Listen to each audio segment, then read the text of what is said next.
And welcome to another episode of Roadside Oddities. Today we are in El Paso, Texas for the National Park Service visit number 8 of a projected 433. We are at Chamizal National Memorial, and as the Park Service explains, celebrates the peaceful settlement of a dispute over the international boundary at El Paso, Texas, and Ciudad Juarez in Mexico. And this was on August 29th, 1963, after decades of the two countries arguing about who owned a piece of land shaped and reshaped by the Rio Grande River. The question was finally settled by diplomacy and technology, and the river was constrained within a concrete channel for 4.3 miles, which formed the permanent boundary between the two nations. So this is kind of an interesting stop. Not a whole lot to see out there as far as statues and those type of things, but essentially the middle of the park. It's a pretty big park. Really nice green grass, flat for the most part too, which is kind of nice to walk on. It's got the cultural center right in the middle of the park. The park rangers in there, very knowledgeable, more than happy to help you out and answer any questions you might have. They do like to give you a map and let you kind of walk around the grounds. Here's just an inside view of kind of what the visitor center looks like, just a couple pictures. It's pretty informative about the whole issue of Chamizal. Lots of history on it. And there's a walking path that circles around the entire park.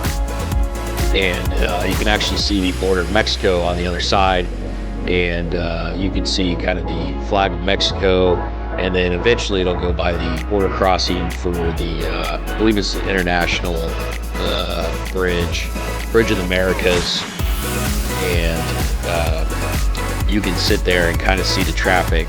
As somebody from a non-border state, it's kind of interesting to see just the amount of people that in traffic, and walkers and bikes and the electric scooters and semis and everything else that cross through the border. You just don't realize how busy it is. But this path kind of takes you around it. Now, the original plan was to walk all the way around it and see the different border markers and everything like that. But the high school, it's a historic high school that's right next to the park, had gotten out of school, and the high school kids like to cut through the grass through the park as a shortcut back to the border for their return trip to Mexico. It wasn't fun. There was no issues or anything like that. It was just kind of congested. So I decided not to kind of film that side of it. So I just basically show up until about the halfway point, and then headed back to the cultural center to see some of the statues and different things that were laid out around there. But it's fascinating. My understanding is they have different groups and performances and different things like that at this park. It's pretty spaced out throughout the year. They've got a theater, they've got outdoor events, and so just quite the place, quite the nice little memorial there. So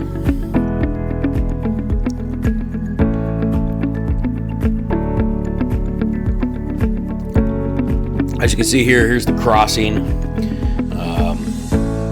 the Mexico port of entry, the United States port of entry. Like I said, school had just gotten out, and so there was a lot of traffic of students headed back to the Mexico side.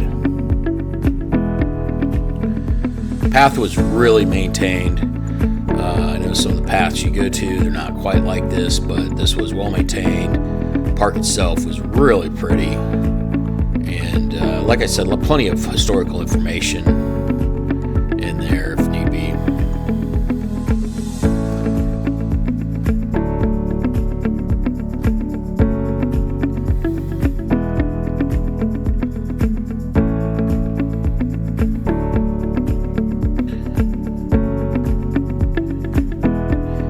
look over to the right there, you can see the amount of traffic that is backed up of people trying to cross into Mexico.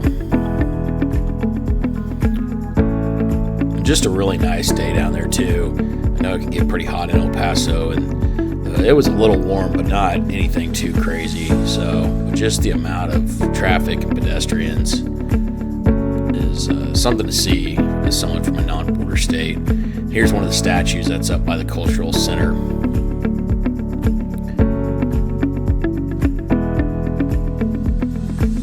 And then these are some of the border markings. If I would have stayed on that path, would have gone back around and saw the border markings, but kind of had to take a shortcut or cut through the grass just because of all the school children that were walking back across. And you can see some of the border. It's kind of neat. They've got the Spanish on one side and the English on the other, and plenty of those markings throughout the park that are pretty neat to see.